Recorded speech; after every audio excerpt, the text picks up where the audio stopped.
2025 ജനുവരി അയർലൻഡിലെ പ്രധാന വാർത്തകൾ ഒറ്റനോട്ടത്തിൽ.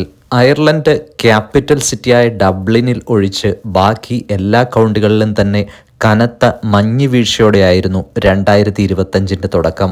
ജലസംഭരണികൾ തണുത്തുറഞ്ഞ് ഐസായി, ജലവിതരണ തടസ്സം, വൈദ്യുതി ദിവസങ്ങളോളം മുടക്കം, റോഡ് ആക്സിഡൻസ് തുടങ്ങി അയർലൻഡിലുടനീളം ദുരിതപൂർണമായ ദിവസങ്ങളോടെ ആയിരുന്നു പുതുവർഷ തുടക്കം.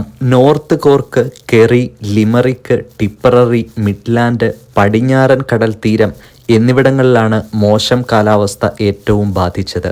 വർഷത്തിൽ 1-2 തവണ മാത്രം മഞ്ഞുവീഴ്ചയുള്ളതിനാൽ ഐറിഷ് ഗവൺമെൻറ് മഞ്ഞുവീഴ്ചയെ ഫലപ്രദമായി നേരിടുന്നില്ല എന്ന ആക്ഷേപമുണ്ട്. എങ്കിലും മികച്ച രക്ഷാപ്രവർത്തനമാണ് കൂടുതൽ നാശനഷ്ടമുണ്ടായ ഈ ജനുവരിയിലെ മഞ്ഞുവീഴ്ചയിൽ രക്ഷാപ്രവർത്തകരിൽ നിന്നും ഉണ്ടായത്. പ്രശ്നങ്ങളിൽ നിന്ന് ഒന്ന് കരകയറി വരും എന്ന് തോന്നുമ്പോഴാണ് യോവിൻ എന്ന ശക്തമായ കൊടുങ്കാറ്റ് അയർലൻഡിലേക്ക് ആഞ്ഞടിക്കുന്നത്. 24/1/2025 വെള്ളിയാഴ്ചയാണ് കൊടുങ്കാറ്റ് അയർലൻഡിലേക്ക് ആഞ്ഞടിക്കും എന്നുള്ള അറിയിപ്പുമായി റെഡ് അലർട്ട് എത്തുന്നത്. സ്കൂൾ, ട്രാൻസ്പോർട്ട് സർവീസസ് എല്ലാം തന്നെ നിർത്തിവെക്കും.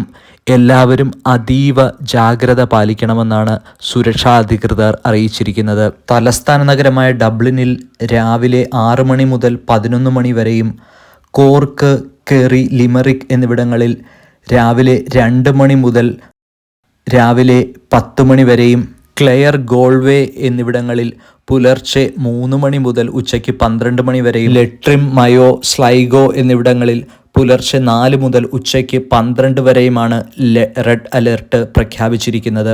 മണിക്കൂറിൽ 130 കിലോമീറ്ററിൽ അധികം വേഗതയിൽ അയർലൻഡിൽ വീശാൻ സാധ്യതയുള്ളതായിരിക്കും യോവൻ കൊടുങ്കാറ്റ്. വൈദ്യുതിയും മൊബൈൽ നെറ്റ്വർക്കും ഒക്കെ സ്തംഭിച്ചേക്കാം. അത്യാവശ്യ സർവീസുകളായ ഹോസ്പിറ്റൽ തുടങ്ങിയ മേഖലകളിൽ തലേദിവസം തന്നെ സ്റ്റാഫിന് ഫ്രീ അക്കോമഡേഷൻ കൊടുത്തുകൊണ്ടാണ് ഹോസ്പിറ്റൽ തുടങ്ങിയ മേഖലകൾ പ്രവർത്തന സജ്ജമാക്കാൻ അതോറിറ്റികൾ തീരുമാനിച്ചിരിക്കുന്നത്. കൊടുങ്കാറ്റിനു ശേഷമുള്ള അയർലൻഡിലെ സാഹചര്യങ്ങൾ ഐറിഷ് ടുഡേയുടെ അടുത്ത എപ്പിസോഡിൽ പ്രസിദ്ധീകരിക്കുന്നതാണ്. നന്ദി, നമസ്കാരം.